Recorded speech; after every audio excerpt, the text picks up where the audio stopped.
Hello everyone, welcome to MA classes. मैं हूं सुनील कुमार। इस वीडियो में हम लोग झारखंड बोर्ड का मॉडल क्वेश्चन पेपर को सॉल्व करेंगे और ये मॉडल क्वेश्चन पेपर मैथमेटिक्स का है। ये सेट 2 है। सेट 1 जो है मैथमेटिक्स का मॉडल क्वेश्चन पेपर का मैं सॉल्यूशन अपलोड कर चुका हूं। डिस्क्रिप्शन में उसका लिंक मिल जाएगा, आप अगर नहीं देखे हैं तो उसको देख लीजिए। और आज मैं सेट 2 को सॉल्व कर रहा हूँ, तो चलिए एक एक करके क्वेश्चन को देखते हैं, उसका सॉल्यूशन भी हम लोग देखेंगे। सबसे पहले फर्स्ट क्वेश्चन ये है कि एक यहाँ पर एक सेट दिया हुआ है। इन द सेट ए में कौन सा एलिमेंट है 1 2 3 4 5 और इसी सेट में एक रिलेशन डिफाइन किया गया। ऐसा रिलेशन डिफाइन किया गया है आर इक्वल टू, इसमें ऑर्डर्ड पेयर एक्स वाई इस आर का मेंबर होगा such that X Y belongs to A and X less than Y. इस तरीके से इस फॉर्मूला से रिलेशन डिफाइन किया गया सेट ए में।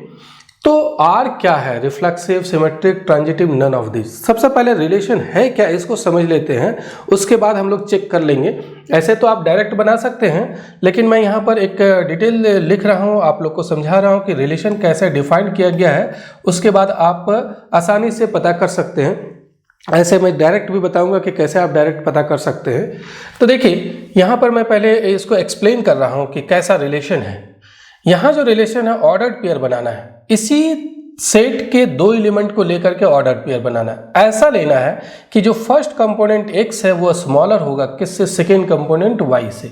तो कौन कौन सा पेयर बन जाएगा? सबसे पहले 1 और 2, ये एक पेयर बन जाएगा। देखिए, इसी का दो एलिमेंट हम लोग लिए। फर्स्ट कंपोनेंट 1 जो है वो 2 से तो स्मॉलर है, 1 लेस देन 2 है, तो ये एक पेयर बन गया।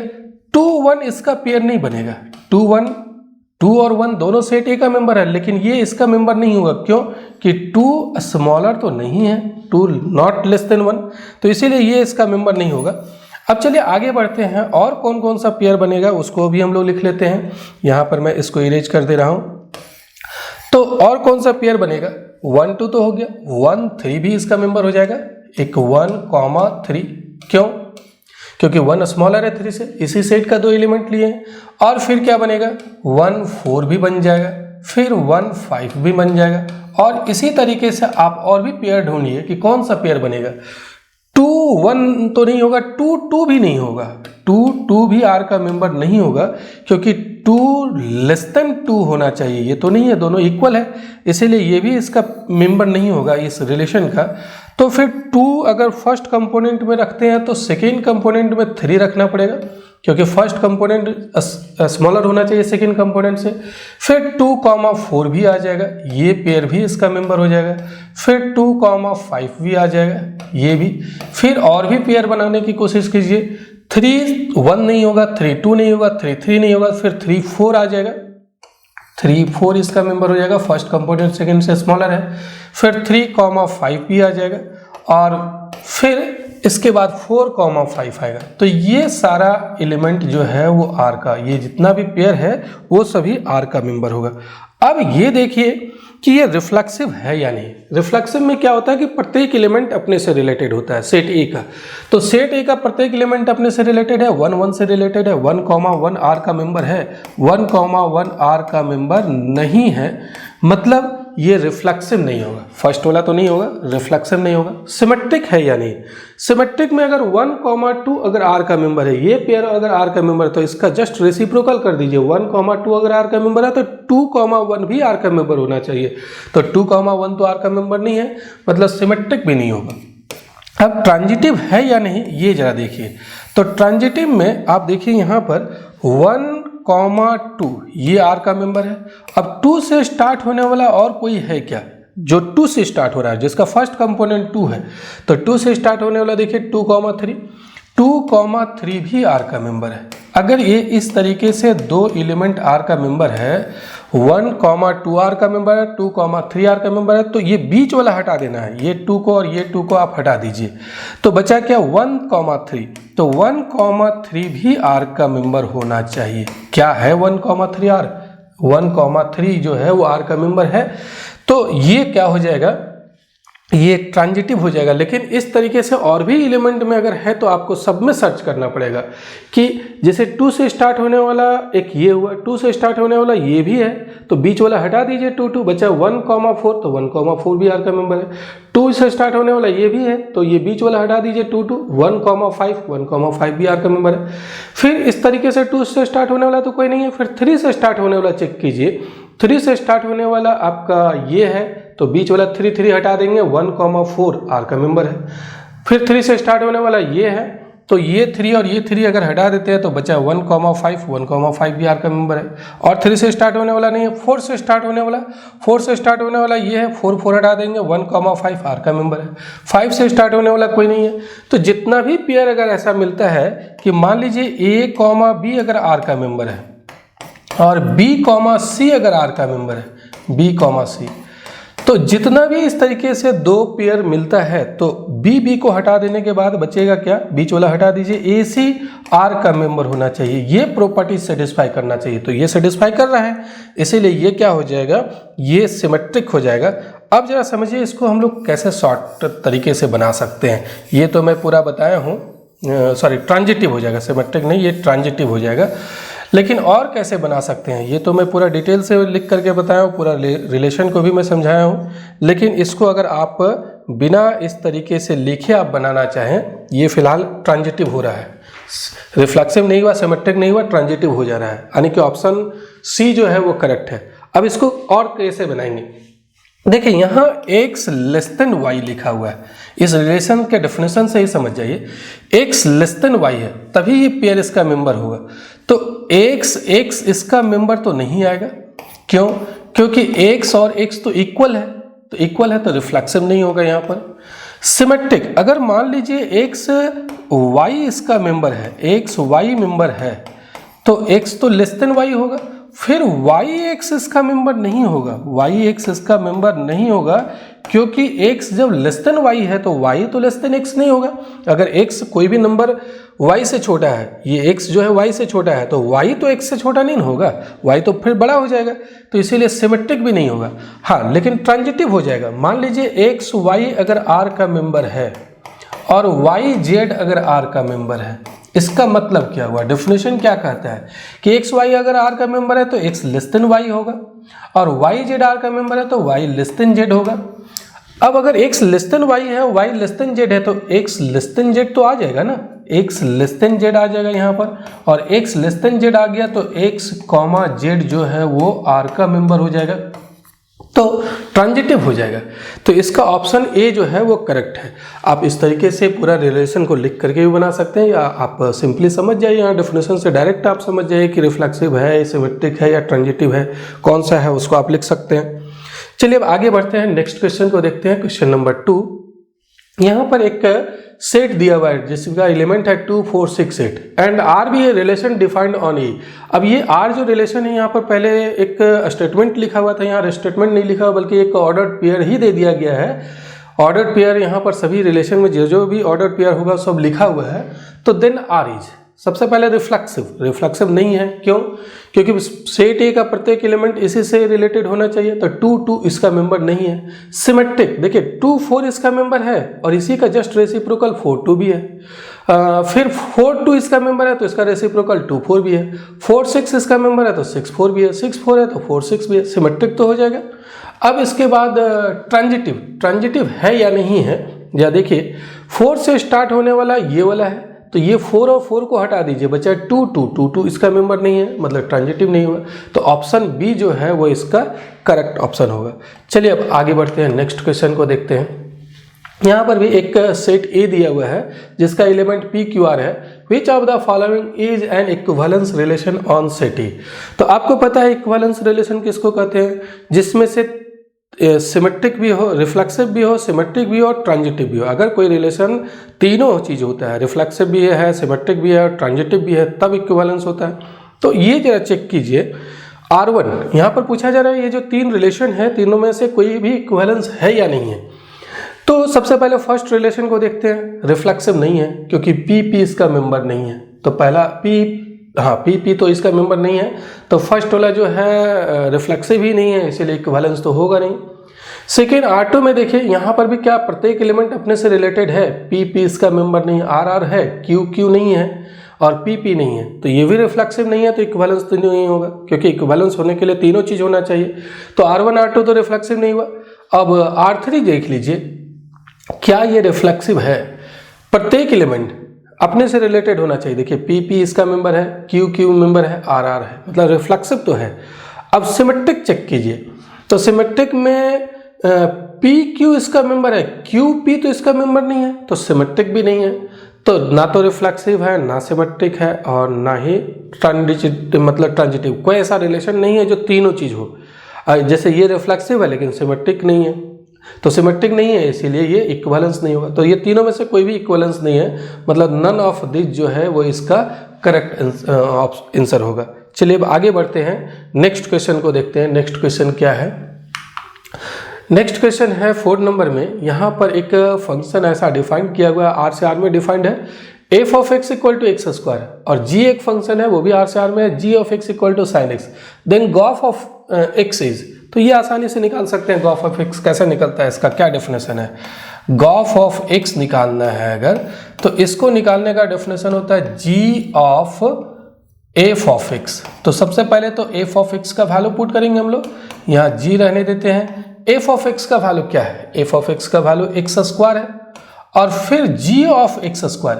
तो देखिए g of x equal to sine X है, g of X square equal to क्या होगा? यहाँ x के बदले एक्स स्क्वायर है, तो यहाँ पर भी x के बदले एक्स स्क्वायर पुट कर देते हैं, तो साइन एक्स स्क्वायर हो जाएगा। कौन सा ऑप्शन होगा? साइन एक्स स्क्वायर, मतलब ऑप्शन ए जो है वो इसका करेक्ट आंसर होगा। चलिए अब आगे बढ़ते हैं, नेक्स्ट क्वेश्चन को देखते हैं। नेक्स्ट क्वेश्चन है 5 नंबर में कि the function f from n to n। ध्यान दीजिएगा, ये नेचुरल नंबर से नेचुरल नंबर के सेट में फंक्शन डिफाइन किया गया है। कैसे डिफाइन किया गया? f of x equal to 2 of x। तो क्या ये 1 1 है? 1 1 1 2 वगैरह चेक करना है। तो देखिए यहाँ पर ऐसे समझिए, ये मान लीजिए सेट ऑफ नेचुरल नंबर है यहाँ पर, और n से n में फंक्शन डिफाइंड है। यहाँ पर n से n में, यहाँ पर नेचुरल नंबर है, मतलब 1 2 3 4 5 इस तरीके से डॉट डॉट और भी होगा। यहाँ पर भी 1 2 3 4 5 डॉट डॉट। और जो फंक्शन डिफाइंड है, क्या डेफिनेशन है देख रहे हैं? फंक्शन डिफाइंड है f of x equal to 2x। तो 1 का इमेज क्या होगा? f ऑफ 1 क्या होगा? f ऑफ 1 हो जाएगा 2 इंटू 1, मतलब 2 हो जाएगा। तो 1 का इमेज क्या हो गया? 1 का इमेज 2 हो गया। फिर 2 का इमेज क्या होगा? 2 का इमेज निकालेंगे, 2 2 जब 4 हो जाएगा, तो 2 का इमेज 4 हो जाएगा। 3 का इमेज क्या होगा? 3 का इमेज 6 आएगा, यहाँ पर 6 होगा डॉट डॉट। तो ये 1 1 तो हो जाएगा, डिफरेंट एलिमेंट का इमेज भी डिफरेंट आ रहा है, लेकिन ऑन टू नहीं होगा, क्योंकि 1 किसी का इमेज होगा, 1 तो किसी का इमेज नहीं है, सीधे 2 है। मतलब जब भी इमेज होगा तो वो इवन नंबर होगा। x का इमेज 2x है, 2x जहाँ x नेचुरल नंबर रखना है तो ये इवन नंबर आएगा। तो ऑड नंबर तो यहाँ पर बच जाएगा, तो ऑन टू तो नहीं होगा, यहाँ पर एलिमेंट बच रहा है, ऑन टू नहीं होगा, लेकिन 1 1 हो जाएगा। तो देखिए 1 1 बट नॉट 1 2, ये ऑप्शन ए जो है वो करेक्ट है। 1 1 है लेकिन ऑन टू नहीं है। डिफरेंट एलिमेंट का इमेज डिफरेंट है लेकिन ऑन टू नहीं है। देखिए एक और चीज, ऑन टू चेक करने का तरीका क्या होता है? ऑन टू चेक करने के लिए आप क्या कीजिए, x1 और x2 दो मेंबर मान लेते हैं नेचुरल नंबर के सेट में, और ऐसा मानते हैं सच दैट, ऐसा मानेंगे कि f of x1 equal to f of x2, ये मान लेंगे। f ऑफ x1 का वैल्यू क्या होगा? अब देखिए f ऑफ x1 का वैल्यू हो जाएगा 2x1, और यहाँ f ऑफ x2 का वैल्यू हो जाएगा 2x2। 2 2 कैंसिल हो जाएगा, x1 इक्वल टू x2 आ गया। तो देखिए ये तरीका ये होता है कि f ऑफ x1 और f ऑफ x2 को इक्वल मान लीजिए और दिखा दीजिए x1 इक्वल टू x2। तो x1 और x2 तो दोनों इक्वल है, तो इसका मतलब 1 1 है और ऑन टू नहीं है, क्योंकि यहाँ पर ऑड नंबर नेचुरल नंबर जो है वो किसी का भी इमेज नहीं होगा। जब भी इमेज होगा तो इवन नेचुरल नंबर होगा, तो इसीलिए 1 1 है लेकिन ऑन टू नहीं है। तो ऑप्शन ए जो है इसका करेक्ट आंसर होगा। आगे बढ़ते हैं, नेक्स्ट क्वेश्चन है, विच of the following function have inverse? किसका इनवर्स है? चेक कर लीजिए। इनवर्स के लिए आपको पता है कि इनवर्स के लिए 1 1 और ऑन टू होना चाहिए। अगर 1 1 और ऑन टू दोनों है तभी फंक्शन का इनवर्स एग्जिस्ट करता है, अदरवाइज इनवर्स एग्जिस्ट नहीं करता है। तो 1 1 के लिए डिस्टिंक्ट एलिमेंट का इमेज भी डिस्टिंक्ट होना चाहिए। तो यहाँ पर देखिए फंक्शन जो डिफाइन किया गया है, 1 का इमेज 10 है और 2 का इमेज 10 है, वन वन तो 3 का इमेज 10 है, 4 का इमेज 10 है, मतलब अलग अलग एलिमेंट का इमेज अलग अलग होना चाहिए। तो 1 का इमेज भी 10 है और 2 का भी इमेज 10 है। यहाँ तो 1 और 2 दोनों का इमेज सेम हो गया, तो अगर सेम हो गया मतलब ये मेनी वन हो जाएगा। 1 और 2 दो एलिमेंट का इमेज सेम है, 1 का भी 10 है, 2 का भी 10 है, तो इसीलिए ये 1 1 तो नहीं है, मेनी वन है। और 1 1 नहीं है मतलब फंक्शन का इन्वर्स एग्जिस्ट नहीं करेगा, तो फर्स्ट का तो इन्वर्स नहीं कर रहा है। सेकेंड का देखिए, 5 का 4 है, 6 का 3 है, 7 का 4 है, 8 का 2 है। तो यहाँ पर 5 का और 7 का दोनों का इमेज सेम है। यहाँ पर देख रहे हैं 4 है 5 का भी और 7 का भी 4 है, तो इसका भी इन्वर्स एग्जिस्ट नहीं करेगा। सी नंबर में देख लीजिए, सी में 2 का 7 है, 3 का 9 है, 4 का 11 है, 5 का 13 है। यहाँ पर सभी का डिस्टिंक्ट दिख रहा है, चेक कर लेते हैं। एक बार वेन डायग्राम बना लीजिए, आपको तुरंत पता चल जाएगा। तो यहाँ पर जो एलिमेंट है 2 है, 3 है, 4 है, 5 है, और यहाँ पर है 7, 9, 11 और 13। 2 का इमेज क्या है? 2 का इमेज 7 है, ये है। 3 का 9 है, ये है। 4 का 11 है, ये है। और 5 का 13 है। तुरंत पता चल रहा है कि ये जो फंक्शन है कैसा फंक्शन है, 1 1 भी है और 1 2 है। डिस्टिंक्ट एलिमेंट का इमेज भी डिस्टिंक्ट है, यहाँ कोई भी एलिमेंट बच नहीं रहा है इस सेट में, कोडोमेन में रेंज और कोडोमेन सेम है, तो इसीलिए 1 1 भी है और 1 2 भी है। तो ये जो 1 1 1 2 फंक्शन है मतलब बाइजेक्शन है, उसका इन्वर्स एग्जिस्ट कर जाएगा, मतलब ऑप्शन सी जो है वो इसका करेक्ट ऑप्शन होगा। चलिए अब आगे बढ़ते हैं, क्वेश्चन नंबर 7 देखते हैं। Principal value of cos inverse 1/√2 is, इसका प्रिंसिपल वैल्यू क्या होगा? तो आपको पता है principal value branch cos inverse x का क्या होता है, 0 से पाई होता है। तो इसी में हम लोग को देखना है। तो कॉस इनवर्स 1/√2 का प्रिंसिपल वैल्यू ब्रांच ये पॉजिटिव है, तो फर्स्ट क्वाड्रेंट में ही होगा।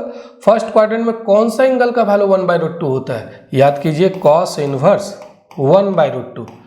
तो कौन सा एंगल, एंगल ढूंढिए जिसका वैल्यू 1/√2 होता है कोसाइन में, तो π/4 का होता है। फर्स्ट क्वाड्रेंट में ही चेक करना है क्योंकि ये पॉजिटिव है, अगर नेगेटिव रहता तो फिर सेकेंड क्वाड्रेंट में जाते हैं। तो π/4 जो है वो इसका करेक्ट आंसर होगा। तो π/4 यानी कि यहाँ तो π/4 है ही नहीं, तो इसका मतलब नन ऑफ दिस इसका करेक्ट आंसर हो जाएगा। चलिए अब आगे बढ़ते हैं, नेक्स्ट क्वेश्चन को देखते हैं। नेक्स्ट क्वेश्चन है 8 नंबर क्वेश्चन है, the value of cot tan inverse A plus cot inverse a. तो tan inverse A plus cot inverse a का वैल्यू होता है π/2। तो आप कॉट को रहने दीजिए और इसका जो फॉर्मूला होता है π/2 वो लिख जाते हैं। तो ये हो गया कॉट π/2 और tan π/2 का वैल्यू इन्फिनिटी होता है, कॉट π/2 का वैल्यू 0 होगा। तो ये ऑप्शन सी जो है वो इसका करेक्ट आंसर होगा। चलिए अब नेक्स्ट क्वेश्चन को देखते हैं। नेक्स्ट क्वेश्चन है, value of sine inverse 1 - x² divided by 1 + x² where x lies between 0 to 1, क्या इसका वैल्यू होगा? तो जरा इसको समझिए। हम लोग ये तो फॉर्मूला जानते हैं, sine inverse A plus cot inverse A equal to क्या होता है, इसका वैल्यू होता है π/2। यहाँ पर a की जगह कोई भी नंबर हो सकता है, तो आप इसको यहाँ पर लिखिए, sine inverse 1 - x² divided by 1 + x² plus cot inverse यहाँ पर हो जाएगा 1 - x² डिवाइडेड बाय 1 + x²। इसका भी वैल्यू क्या होगा, π/2 होगा। Sine inverse x plus cos inverse x का, इसको आप उधर ले जाइए, यहाँ पर कॉस इनवर्स होगा, sine inverse x plus cos inverse x। तो साइन इनवर्स यहाँ पर रहने देते हैं और 1 - x² डिवाइडेड बाय 1 + x², ये इधर रहने दीजिए और ये उधर ले जाएंगे तो π/2 और उधर जाकर के minus cos inverse 1 - x² divided by 1 + x²। और इसका फॉर्मूला तो आप जानते हैं, π/2 रहने दीजिए। इसका एक फॉर्मूला होता है 2 tan इनवर्स x। तो देखिए ये ऑप्शन है कहीं π/2 - 2 tan inverse x, π/2 - 2 tan inverse x, यानी कि ऑप्शन बी जो है वो इसका करेक्ट आंसर होगा। एक सवाल था डिफरेंशिएशन का, इसको डिफरेंशिएट करना था, तो इसको हम लोग कन्वर्ट कर दिए थे π/2 - 2 tan इनवर्स x में, और इसको डिफरेंशिएट कर लिए थे। सेट 1 में ये क्वेश्चन था, आपको याद होगा शायद। चलिए अब आगे बढ़ते हैं। नेक्स्ट क्वेश्चन, क्वेश्चन नंबर 10 है। ये क्वेश्चन थोड़ा सा मिस्टेक है, यहाँ पर इसको आप ऐसा कीजिए, sine inverse -1/2 equal to x। तो x का क्या वैल्यू होगा। एक्चुअली इनवर्स ट्रिग्नोमेट्रिक फंक्शन जो है वो एक एंगल को रिप्रेजेंट करता है, तो यहाँ पर -1/2 नहीं होगा, यहाँ पर -1/2 इधर होगा, x उधर होगा। Sine inverse -1/2 equal to x, तो x का वैल्यू क्या होगा। तो इसका प्रिंसिपल वैल्यू देख लीजिए, इसका प्रिंसिपल वैल्यू क्या होगा। ये आपका है नेगेटिव, तो नेगेटिव है तो, और साइन इनवर्स x का प्रिंसिपल वैल्यू होता है -π/2 से π/2 तक होता है। तो अगर नेगेटिव होता है तो किस क्वाड्रेंट में चला जाएगा, फोर्थ क्वाड्रेंट में। ये 0 है, इधर होगा π/2 और इधर आएगा -π/2। यहाँ पर आप देख रहे हैं नंबर जो है नेगेटिव है, तो नेगेटिव है तो इस क्वाड्रेंट में होगा। तो कौन सा एंगल का होता है, sine -π/6, sine -30 degree, sine -30 degree का वैल्यू आएगा -1/2। साइन को उधर ले जाइएगा तो -π/6 इक्वल टू आ जाएगा साइन इनवर्स -1/2, साइन इनवर्स -1/2। तो साइन इनवर्स -1/2 का वैल्यू -π/6, साइन इनवर्स -1/2 का वैल्यू x, तो x की जगह क्या हो जाएगा, -π/6 हो जाएगा। मतलब इसका कौन सा ऑप्शन ट्रू होगा, ऑप्शन बी जो है वो इसका करेक्ट आंसर होगा। तो थोड़ा सा इस क्वेश्चन को आप लोग सुधार लीजिएगा। आगे बढ़ते हैं। नेक्स्ट है, ये एक मैट्रिक्स है, ये मैट्रिक्स इस मैट्रिक्स के इक्वल है, तो then value of x and y। ये तो सिंपल क्वेश्चन है, जैसे समझिए। दो मैट्रिक्स इक्वल तभी होता है जब उसके करस्पॉन्डिंग एलिमेंट इक्वल हो। तो x प्लस वाई किसके इक्वल है, x plus y equal to 3। यहाँ 2 के इक्वल है, 1 के इक्वल है। फिर x माइनस वाई किसके इक्वल होगा, x minus y equal to 7 हो जाएगा। अब दोनों को सॉल्व करके x y निकाल लीजिए, दोनों को ऐड कीजिएगा तो 2x, ये कैंसिल हो जाएगा और यहाँ पर हो जाएगा 10, तो x का वैल्यू हो गया 5। दोनों को आप सब्ट्रैक्ट कर लीजिए, तो सब्ट्रैक्ट करने पर x कैंसिल हो जाएगा, यहाँ हो जाएगा 2y, और सब्ट्रैक्ट करने पर यहाँ हो जाएगा -4, तो 2 कैंसिल हो जाएगा, y का वैल्यू आ रहा है -2, तो x का वैल्यू 5 और y का वैल्यू -2। कौन सा आंसर सही होगा, 5 -2, यानी कि ऑप्शन डी जो है वो करेक्ट आंसर है। x का वैल्यू 5 आ रहा है और y का वैल्यू -2 आ रहा है। चलिए अब आगे देखते हैं नेक्स्ट क्वेश्चन क्या है। नेक्स्ट क्वेश्चन 12 नंबर है। एक मैट्रिक्स A दिया हुआ है, then order of matrix A is. Order of matrix तो आप आसानी से लिख सकते हैं। सबसे पहले लिखते हैं रो, तो रो है यहाँ पर 2, उसके बाद कॉलम, कॉलम है 3, तो 2/3 ऑर्डर का मैट्रिक्स हो जाएगा, यानी कि ऑप्शन सी जो है वो इसका करेक्ट आंसर होगा। अब आगे बढ़ते हैं। नेक्स्ट क्वेश्चन है 13 नंबर में। एक मैट्रिक्स A दिया हुआ है, दूसरा मैट्रिक्स B दिया हुआ है, दोनों का प्रोडक्ट निकालना है। तो प्रोडक्ट आप निकाल लीजिए। कैसे निकालेंगे, A और B, ये निकालने के लिए ये 1 है, 2 है, 3, और यहाँ पर 2 4 6। आपको पता है रो और कॉलम मल्टीप्लाई होता है, ये रो इस कॉलम के साथ मल्टीप्लाई हो जाएगा, तो 1 को 2 के साथ, फिर प्लस 2 को 4 के साथ, फिर प्लस 3 को 6 के साथ, बस यही होगा। एक्चुअली ये किस ऑर्डर का है, ये है आपका 1/3, और ये किस ऑर्डर का है 3/1। तो दोनों का प्रोडक्ट क्या होगा, ये हटा दीजिए, ये बीच वाला हट जाएगा, तो बचा 1/1। तो ये किस ऑर्डर का हो जाएगा, 1/1, मतलब एक ही रो एक ही कॉलम होगा। अब चेक कर लीजिए ये कितना आता है, 6 3 जा 18 हो गया, 18 + 2 20, 20 और 8 28 आ रहा है। तो कौन सा ऑप्शन होगा, सी जो ऑप्शन है ये करेक्ट ऑप्शन होगा, सी इसका सही आंसर होगा। अब चलिए आगे बढ़ते हैं, नेक्स्ट क्वेश्चन देखते हैं। नेक्स्ट क्वेश्चन क्या है, नेक्स्ट क्वेश्चन 14 नंबर में। If matrices A and B are conformal for product AB, then अगर A और B दोनों को हम लोग मल्टीप्लाई कर सकते हैं, कन्फॉर्मल फॉर प्रोडक्ट है, तो AB डैश, ये रिवर्सल रूल होता है, AB dash equal to B dash A dash होता है, उल्टा हो जाता है, B डैश A डैश। तो ऑप्शन जो है वो डी, ये करेक्ट ऑप्शन होगा, ये एक फॉर्मूला है। चलिए अब आगे नेक्स्ट क्वेश्चन। नेक्स्ट क्वेश्चन है 15 नंबर।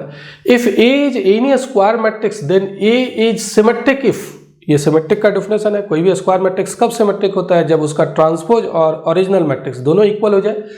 तो A dash equal to A, ये ऑप्शन करेक्ट होगा। अगर कोई भी मैट्रिक्स का ट्रांसपोज और ओरिजिनल मैट्रिक्स दोनों इक्वल हो जाए तो वो मैट्रिक्स को हम लोग सिमेट्रिक मैट्रिक्स कहते हैं। अस्क्यू सिमेट्रिक किसको कहते हैं, जरा सोचिए, आप जरा समझिएगा, ध्यान दीजिएगा। अस्क्यू सिमेट्रिक किसके बराबर, A डैश किसके बराबर, आप जरूर बुक पलट करके देखिएगा, ये आपका काम है। चलिए अब आगे बढ़ते हैं। Next question 16 number.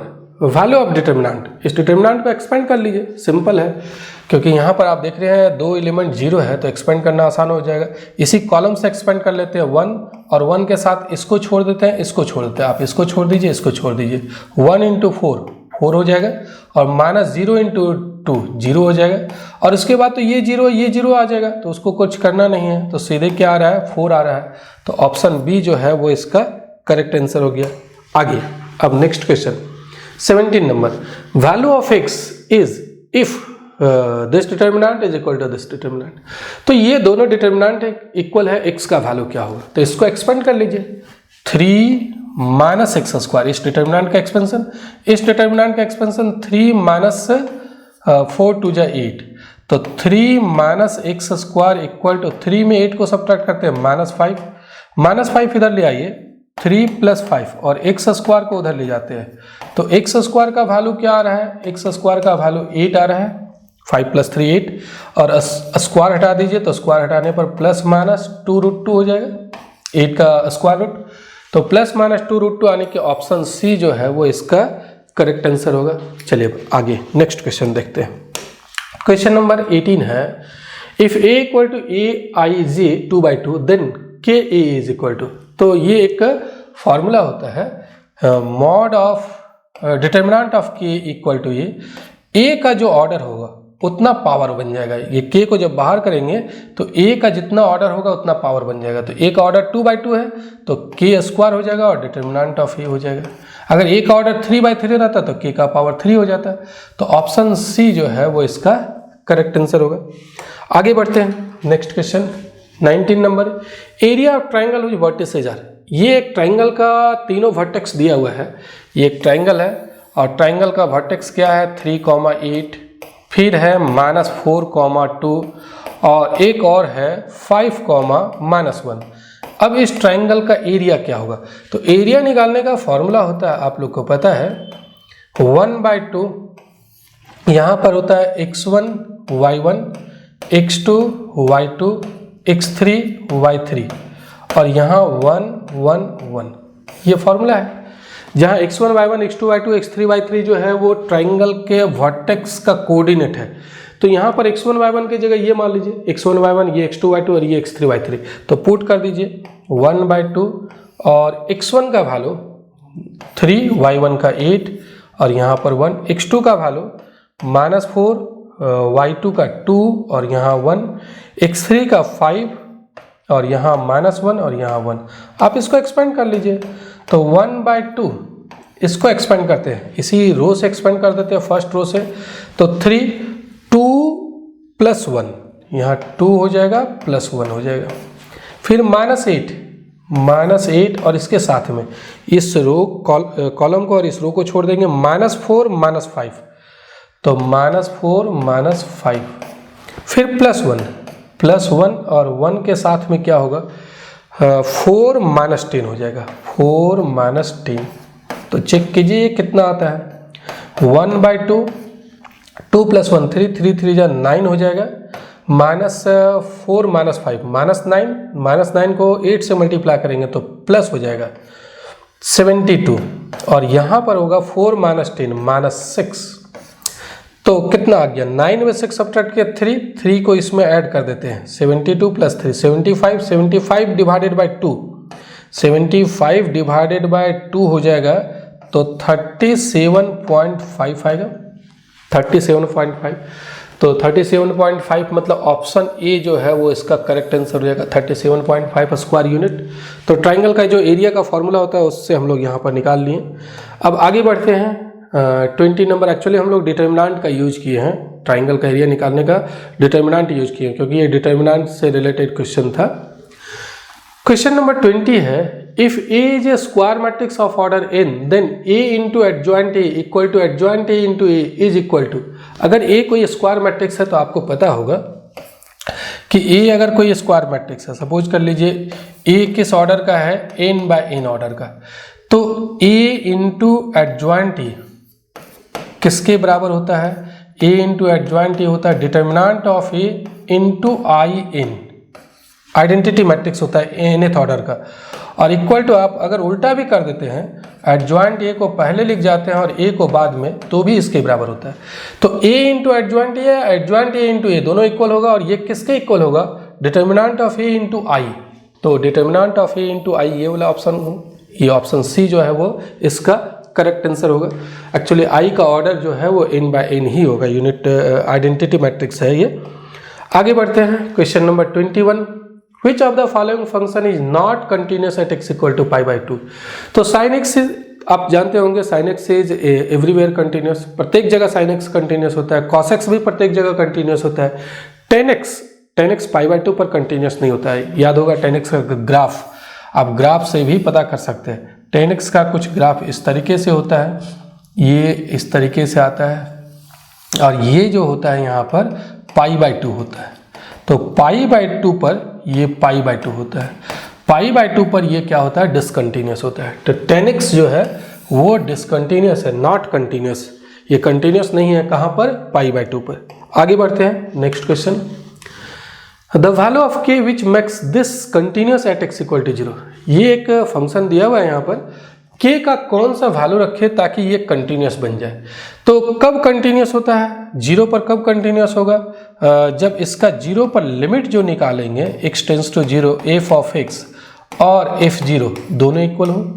ऐसे कंटिन्यूटी के बारे में आप लोग जानते होंगे, left hand limit, right hand limit और फंक्शन का वैल्यू उस पॉइंट पर, अगर ये तीनों इक्वल होता है तो कंटिन्यूस होता है।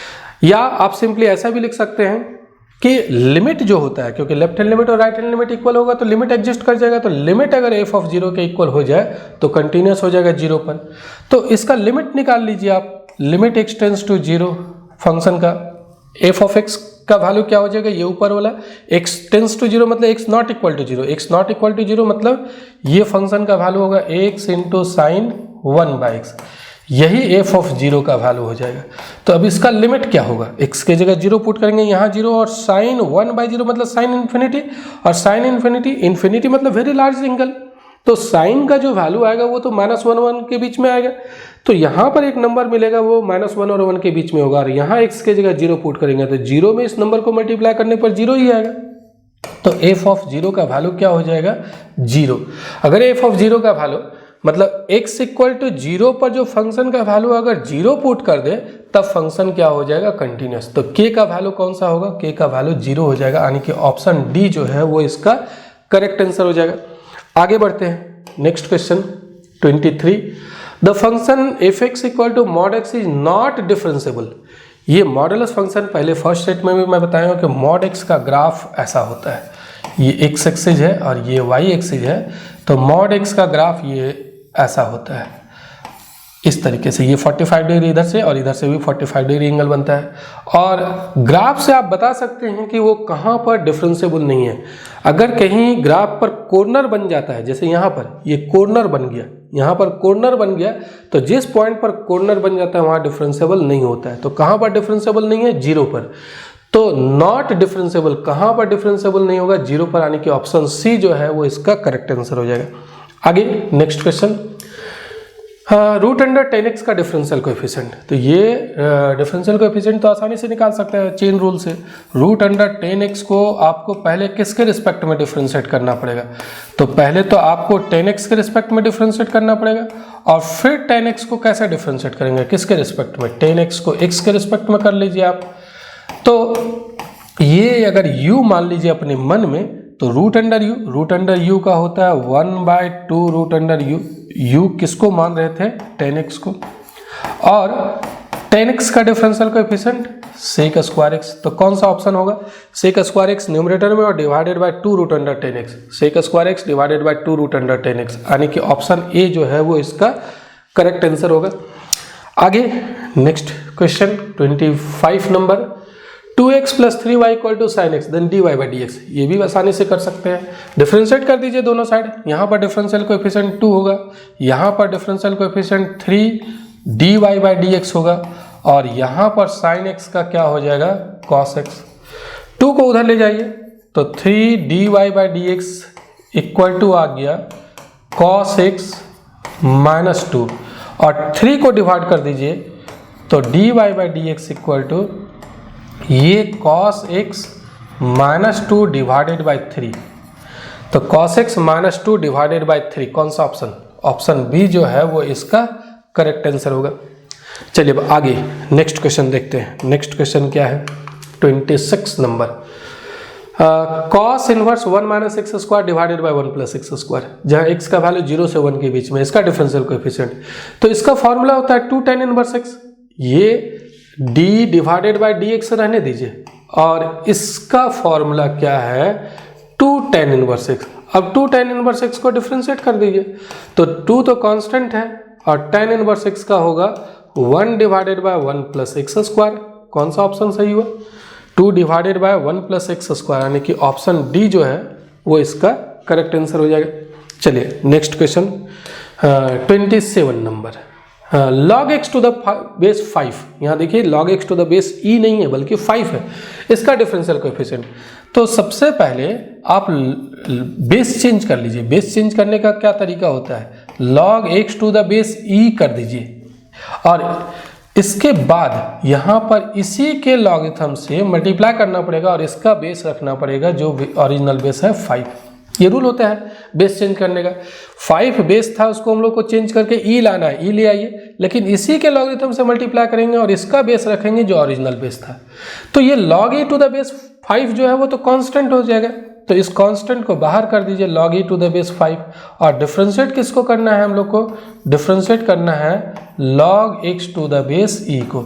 अब इसको डिफरेंशिएट कर लीजिए, तो log e to the base 5 यहाँ पर रहने देते हैं, और log x to the base e का डिफरेंशियल कोएफिशिएंट होता है 1/x। तो कौन सा ऑप्शन ट्रू हुआ? log e to the base 5 numerator में और divided by x, log e to the base 5 और divided by x, option C जो है वो इसका करेक्ट आंसर हो गया। नेक्स्ट क्वेश्चन हम लोग देखते हैं। अब नेक्स्ट क्वेश्चन है 28 number. e to the power x cube, ये भी चेन रूल से कर लीजिए फंक्शन ऑफ फंक्शन में। e to the power x cube को पहले किसके रिस्पेक्ट में डिफरेंशिएट करना पड़ेगा? इसको डिफरेंशिएट करना पड़ेगा एक्स क्यू के रिस्पेक्ट में, और फिर एक्स क्यू को किसके रिस्पेक्ट में डिफरेंशिएट करेंगे? एक्स क्यू को एक्स के रिस्पेक्ट में डिफरेंशिएट करेंगे। इसको अगर u अपने मन में मानिएगा तो e to the power u, e to the power u का e to the power u ही होता है, और इसका क्या हो जाएगा? एक्स क्यू का 3x स्क्वायर। तो 3x square e to the power x cube, ये वाला ऑप्शन ए जो है वो आपका करेक्ट आंसर हो जाएगा। अब नेक्स्ट क्वेश्चन को देखते हैं। नेक्स्ट क्वेश्चन 29 नंबर है। y equal to x to the power 20, double derivative पता करना है। तो एक बार डिफरेंशिएट कीजिए, dy by d x, dy by d x equal to 20x to the power 19। Power multiply हो गया, इसके पावर में 1 सब्ट्रैक्ट हो गया। फिर एक बार और डिफरेंशिएट कर देंगे d2y by d x square, तो ये क्या होगा? 19 फिर मल्टीप्लाई होगा, तो 19 मल्टीप्लाई हो जाएगा 380 और x टू द पावर 18। कौन सा option? 380 x to the power 18, ये ऑप्शन बी करेक्ट हो गया। हम लोग 29 नंबर तक पहुंच चुके हैं। अब एक 11 क्वेश्चन और बचा हुआ है। यहाँ तक आप अगर इस वीडियो को देख रहे हैं तो ज़रूर पसंद कर रहे होंगे, तो सबसे पहले वीडियो को लाइक कर दीजिए, और अब कमेंट में भी ज़रूर कुछ लिखिए, वीडियो पसंद आ रहा है या नहीं, कोई फीडबैक अगर देना है तो आप फीडबैक भी दीजिए। और साथ में आपको करना क्या है, अपने फ्रेंड्स के साथ ज़रूर शेयर कीजिए, ज़्यादा से ज़्यादा लोगों तक पहुँचेगा ताकि ज़्यादा से ज़्यादा स्टूडेंट इसका फ़ायदा उठा पाएंगे। और मैं ये दावा के साथ कर रहा हूँ कि जो 5 मॉडल क्वेश्चन पेपर है उसमें से एक मॉडल क्वेश्चन पेपर आपके लिए काफ़ी इम्पॉर्टेंट है। कौन सा मॉडल सेट काफ़ी इम्पॉर्टेंट होगा वो मैं बाद में बताऊँगा नेक्स्ट वीडियो में, आप ज़रूर देखिएगा नेक्स्ट वीडियो को, और उससे काफ़ी क्वेश्चन आएगा, और इसी तरीके से क्वेश्चन जो है वो आपका एग्ज़ाम में भी आएगा। तो मैं कुछ जो इम्पोर्टेंट क्वेश्चन है उसके बारे में भी डिस्कस करूंगा, उससे भी रिलेटेड एक वीडियो बनाऊंगा। तो चलिए अब आगे बढ़ते हैं। मुझे उम्मीद है कि आप ज़रूर वीडियो को लाइक कर दिए होंगे और अपने फ्रेंड्स के साथ ज़रूर शेयर कर दिए होंगे। तो चलिए अब नेक्स्ट क्वेश्चन को देखते हैं। नेक्स्ट क्वेश्चन है 30 number. If x equal to 40 y equal to 4/t, तो इसका डेरिवेटिव निकालना। पैरामीट्रिक फंक्शन है, आप x को भी डिफरेंशिएट कर लीजिए, dx बाई डी टी कितना आ रहा है 4, और dy बाई डी टी भी निकाल लीजिए, dy बाई डी टी कितना आएगा 4 तो खैर कांस्टेंट है, और 1/t का क्या हो जाएगा? 1/t का होता है -1/t स्क्वायर, t के रिस्पेक्ट में कर रहे हैं, तो ये कितना आ गया -4/t स्क्वायर।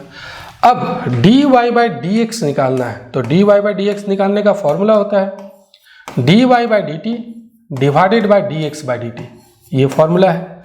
अब d y by d t का वैल्यू कितना निकला हुआ है, यहाँ निकाल कर रखे हुए हैं -4 बाई टी स्क्वायर, और D x by d t का वैल्यू कितना है 4, तो 4 कैंसिल हो जाएगा, तो बचा क्या -1 बाई टी स्क्वायर। तो ये इसका डेरिवेटिव हो जाएगा। कौन सा ऑप्शन ट्रू हुआ, ऑप्शन डी जो है वो इसका करेक्ट आंसर हो गया, -1 by T square.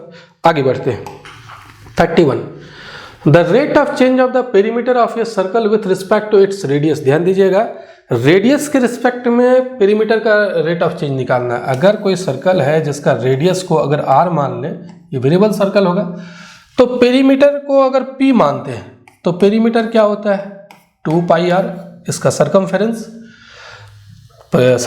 He perimeter हो जाएगा। तो with respect to its radius, radius के रिस्पेक्ट में इसका पेरीमीटर का रेट ऑफ चेंज निकालना है, dp डिवाइडेड बाय dr। क्या हो जाएगा, r के रिस्पेक्ट में करेंगे तो 2 पाई कांस्टेंट है, r का 1 हो जाएगा।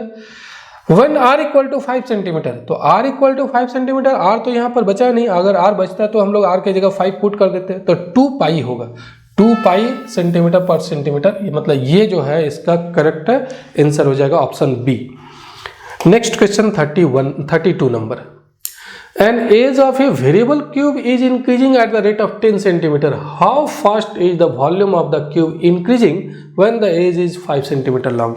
एक क्यूब है, एक क्यूब हो गया, घन हो गया, और इसका ये वेरिएबल है, मतलब ये इसका साइज जो है वो चेंज हो रहा है, और इसका क्या निकालना है, an edge of variable cube is increasing at the rate of 10 centimetre. अगर इसका एज का जो लेंथ है उसको अगर x मान लें, तो x का यहाँ पर रेट दिया हुआ है dx by d T, dx by d T क्या दिया हुआ है 10 सेंटीमीटर पर सेकेंड।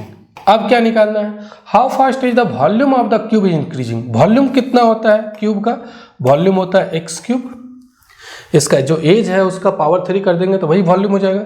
इसी का रेट निकालना है तो dv बाई डी टी निकाल लीजिए, इसको डिफ्रेंशिएट कर लीजिए, तो इधर हो जाएगा 3x स्क्वायर, पहले तो x के रिस्पेक्ट में करेंगे और फिर x को t के रिस्पेक्ट में dx बाई डी टी, और dx बाई डी टी दिया हुआ है हम लोग को, dx बाई डी टी कितना दिया हुआ है, यहाँ पर 10 है, तो ये 10 3 जा 30 हो गया, 30x स्क्वायर। और किस समय निकालना है ये value, when the edge is 5 centimetre long, तो जिस समय x का वैल्यू 5 सेंटीमीटर है उस समय dv बाई डी टी क्या होगा, dv by d T, x की जगह 5 पुट कर दीजिए, तो 30 इंटू 5 का होल स्क्वायर मतलब 25, तो ये आ जाएगा 750 सेंटीमीटर क्यूब पर सेकेंड होगा, क्योंकि वॉल्यूम है तो यहाँ पर 750 सेंटीमीटर क्यूब पर सेकेंड, यानी कि ये ऑप्शन डी जो है वो इसका करेक्ट आंसर होगा। आगे बढ़ते हैं next 33 number, which of the following functions are decreasing on. ये डिक्रीजिंग किस इंटरवल में होगा, तो देखिए सबसे पहले फर्स्ट को ही चेक करते हैं, एफ ऑफ एक्स मान लेते हैं इसको कॉस एक्स को। अब इसको डिफ्रेंशिएट कीजिए, तो f dash x cos x का डेरिवेटिव क्या होता है माइनस साइन एक्स। अब इस इंटरवल में 0 से π/2 में मतलब फर्स्ट क्वाड्रेंट हो गया, तो फर्स्ट क्वाड्रेंट में साइन तो पॉजिटिव होता है, और साइन पॉजिटिव होता है फर्स्ट क्वाड्रेंट में, बाहर में माइनस लगा हुआ मतलब ये नेगेटिव हो गया। और अगर आपका डेरिवेटिव लेस देन 0 आता है तो फंक्शन क्या होता है डिक्रीजिंग होता है, तो यहाँ पर डेरिवेटिव लेस देन 0 आ रहा है इसीलिए फंक्शन डिक्रीजिंग हो जाएगा। तो ये जो ऑप्शन ए है कॉस एक्स ये ट्रू हो जाएगा, यही डिक्रीजिंग होगा 0 से π/2 के बीच में। Next question 34 number, the function f of x equal to 10x minus 6 always increases always decreases, तो क्या है पहले डेरिवेटिव निकालिए इसका, इसको डिफ्रेंशिएट करते हैं, तो f dash x equal to क्या होगा 10x का सेक स्क्वायर एक्स और x का 1। आपको पता होगा कि सेक एक्स का जो वैल्यू होता है वो -1 और 1 के बीच में नहीं होता है, या तो -1 से स्मॉलर होता है या फिर 1 से बड़ा होता है, इसके बीच में सेक एक्स का वैल्यू कभी भी नहीं होता है। तो जब स्क्वायर करेंगे सेक स्क्वायर करेंगे तो सेक स्क्वायर तो निश्चित रूप से या तो 1 होगा या 1 से बड़ा होगा, क्या स्क्वायर कर देंगे तो नेगेटिव तो होगा नहीं, इधर तो आएगा नहीं, तो स्क्वायर करेंगे तो पॉजिटिव ही आएगा। तो sec square x greater than equal to 1 होता है, तो sec square x minus 1 greater than equal to 0 हो जाएगा। तो sec square x minus 1 greater than equal to 0 हो गया, मतलब फंक्शन का डेरिवेटिव जो है वो 0 किसी पॉइंट पर हो सकता है या तो फिर 0 से बड़ा होगा, तो पॉजिटिव आएगा। अगर डेरिवेटिव अगर आपका पॉजिटिव है तो फंक्शन क्या होता है इंक्रीजिंग होता है। ये तो x कुछ भी पुट कीजिए ये ऑलवेज इंक्रीजेज होगा, ये हमेशा इंक्रीज ही करेगा। तो ऑप्शन ए जो है वो इसका करेक्ट आंसर होगा। ये किसी खास पॉइंट पर अगर जीरो भी आ जाता है तो भी इंक्रीजिंग ही होगा, कोई पर्टिकुलर पॉइंट पर जीरो होता है। तो सभी पॉइंट पर तो जीरो नहीं होगा, कोई खास पॉइंट पर ही जीरो होगा। तो चलिए अब आगे बढ़ते हैं, नेक्स्ट क्वेश्चन देखते हैं 35 number. The function F defined by this is increasing 4, किस इंटरवल में ये इंक्रीजिंग होगा? तो इसको डिफ्रेंशिएट करते हैं तो f dash x equal to क्या होगा, ये हो जाएगा 16x का पावर यहाँ पर आपका आ रहा है 3 माइनस 2 और 1 का तो जीरो हो जाएगा। तो आप ऐसा कीजिए 16 कॉमन ले लीजिए। 16 अगर कॉमन लेंगे तो यहाँ एक्स क्यूब और 16 तो यहाँ पर था नहीं, तो 16 नहीं था तो 1/8 हो जाएगा, 1/8। अब देखिए ये 16 रहने देते हैं, यहाँ पर लिखते हैं एक्स क्यूब और इस 1/8 को लिखते हैं 1/2 का होल क्यूब। इसको फैक्टराइज कर लीजिए। तो इसका फैक्टर होता है, फॉर्मूला आप लोग को पता होगा, a cube minus b cube का, a minus b into a square मतलब x square plus a into b यानी एक्स इंटू 1/2 प्लस 1/2 स्क्वायर, ये फॉर्मूला है। A cube minus b cube equal to a minus b into a square plus a b plus b square. अब जरा देखिए, अगर यहाँ पर ये वाला ऑप्शन देखिए, एक्स ग्रेट क्या पूछा जा रहा है, इंक्रीजिंग पूछा जा रहा है, मतलब ये पॉजिटिव होना चाहिए। तो ये पॉजिटिव कब होगा, अगर x ग्रेटर देन 1/2 करें तो x माइनस 1/2 ग्रेटर देन 0 हो जाएगा। अगर x ग्रेटर देन 1/2 रखते हैं तो x माइनस 1/2 ग्रेटर देन 0 हो जाएगा। तो x माइनस 1/2 तो पॉजिटिव हो गया। और यहाँ पर अगर आप x ग्रेटर देन 1/2 पुट कर रहे हैं, मतलब x तो पॉजिटिव पुट कर रहे हैं, तो पॉजिटिव पुट कर रहे हैं तो x पॉजिटिव पुट करने से ये कंप्लीट पॉजिटिव होगा, ये भी पॉजिटिव हो जाएगा। और यहाँ पर 16 तो ऑलरेडी पॉजिटिव है, तो ये पॉजिटिव हो जाएगा अगर ये रखते हैं तब। तो ऑप्शन डी में जो है वो इंक्रीजिंग हो जाएगा। x लेस देन 1/2 करेंगे तो क्या हो जाएगा, x लेस देन 1/2 करेंगे तो ये इधर ले आएंगे x minus 1/2 less than 0, negative हो जाएगा। तो ये नेगेटिव हो जाएगा और फंक्शन का डेरिवेटिव अगर नेगेटिव हो जाए तो फिर क्या हो जाता है, डिक्रीजिंग हो जाता है। और ये ग्रेटर देन 1 में भी पॉजिटिव होगा, लेकिन ये और ये दोनों में से ऑप्शन डी जो है वो ज़्यादा सही है, क्योंकि ग्रेटर देन 1 सिर्फ रखने से इंक्रीजिंग नहीं हो रहा है, 1 से छोटा भी रख रहे हैं और 1/2 से बड़ा रखेंगे तब भी पॉजिटिव आ जाएगा। तो ये ऑप्शन डी जो है वो ज़्यादा सही होगा। चलिए अब आगे बढ़ते हैं 36 number. Slope of the tangent to this curve at x equal to 4, ये तो आसानी से निकाल सकते हैं। स्लॉप निकालने के लिए आप डिफ्रेंशिएट कर लीजिए, dy/dx निकाल लीजिए। तो dy/dx कितना होगा, 12x³ माइनस 4। और dy किस पॉइंट पर निकालना है, स्लॉप निकालना है x इक्वल टू 4 पर, तो x की जगह 4 पुट कर दीजिए आप। तो x की जगह 4 पुट करते हैं तो 12 और 4 का होल क्यूब, तो ये हो जाएगा 64 हो जाएगा और माइनस 4। अब मल्टीप्लाई कीजिए तो 12 4 जा 48 और 72 प्लस 4 76 माइनस 4, तो कितना आया 764 आया, 764 यानी कि ऑप्शन ए जो है वो इसका करेक्ट आंसर है। कैलकुलेशन आप करके देख सकते हैं, अगर कहीं कैलकुलेशन मिस्टेक हो जाए तो आप देख लीजिएगा उसको। चलिए अब आगे बढ़ते हैं, next question 37 number. Slope of the normal to the curve this at x equal to 0, normal का स्लॉप निकालना है। तो नॉर्मल का स्लॉप कैसे निकालेंगे, सबसे पहले तो डिफ्रेंशिएट कीजिए, dy/dx निकालते हैं। तो dy/dx कितना आएगा, 4x प्लस 3 sin x का डेरिवेटिव cos x। और किस पॉइंट पर निकालना है, 0 पर निकालना है। तो dy/dx eight x equal to 0 कितना आएगा, x की जगह 0 पुट करेंगे, ये 0 और cos 0 का वैल्यू 1 होता है तो 3 आ जाएगा। अब नॉर्मल का स्लॉप ध्यान दीजिएगा, स्लॉप ऑफ नॉर्मल क्या होता है, slope of normal equal to formula है -1 डिवाइडेड बाई dy/dx। और जिस पॉइंट का dy/dx निकालना है, जिस पॉइंट का स्लॉप निकालना, स्लॉप का नॉर्मल का स्लॉप निकालना है, तो x इक्वल टू 0 का निकालना है। तो -1 और dy/dx कितना निकला हुआ 3, तो -1/3 इसका जो है वो करेक्ट आंसर होगा, यानी कि ऑप्शन डी जो है वो सही होगा। चलिए अब आगे देखते हैं 38 number. The equation of the normal to the curve this at 0 0। तो क्या फॉर्मूला होता है, y minus y1 equal to -1 divided by dy/dx। किसका फॉर्मूला मैं लिख रहा हूँ, नॉर्मल का, x1 into y1। Sorry x1 comma y1 और x माइनस x1, ये फॉर्मूला होता है। तो dy बाई डी एक्स निकाल लीजिए, यहाँ पर डिफ्रेंशिएट करते हैं dy बाई डी एक्स, किसका sin x का डेरिवेटिव हो जाएगा cos x। किस पॉइंट पर लेना है? 0 0 पर, क्योंकि हम लोग को यहाँ पर 0 0 पर निकालना है। तो 0 कॉमा 0 पर cos 0, x की जगह 0 पुट करना है, y भी 0 है, तो यहाँ तो y है नहीं, सिर्फ x है, cos 0 का वैल्यू होता है 1। पुट कीजिए यहाँ पर फॉर्मूला में y1 मतलब x1 y1 यही पॉइंट हो गया, इसी पॉइंट पर निकालना है, y1 की जगह 0, इसका वैल्यू निकाल के रखे हुए हैं, देखिए 1 है, और यहाँ x माइनस x1 का भी वैल्यू 0, तो ये हो गया y और यहाँ पर हो गया माइनस x इधर ले आइए, x plus y equal to 0। कौन सा option? x plus y equal to 0, option C जो है वो इसका करेक्ट आंसर होगा। आगे बढ़ते हैं, next question 39 number, maximum value of the function this, इसका मैक्सिमम वैल्यू।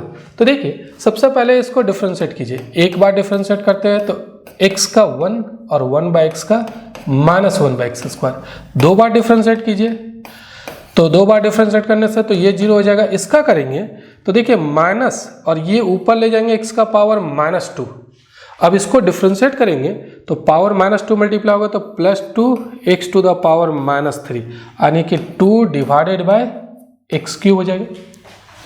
अब क्या करते हैं, मैक्सिमम या मिनिमम वैल्यू निकालने के लिए f' इक्वल टू 0 पुट करते हैं, तो f' का वैल्यू है 1 माइनस 1 बाई एक्स स्क्वायर, इसको 0 पुट कीजिए तो 1 equal to 1 by x square, यहाँ से एक्स स्क्वायर इक्वल टू 1 आ रहा है, x का वैल्यू प्लस माइनस 1 आ रहा है।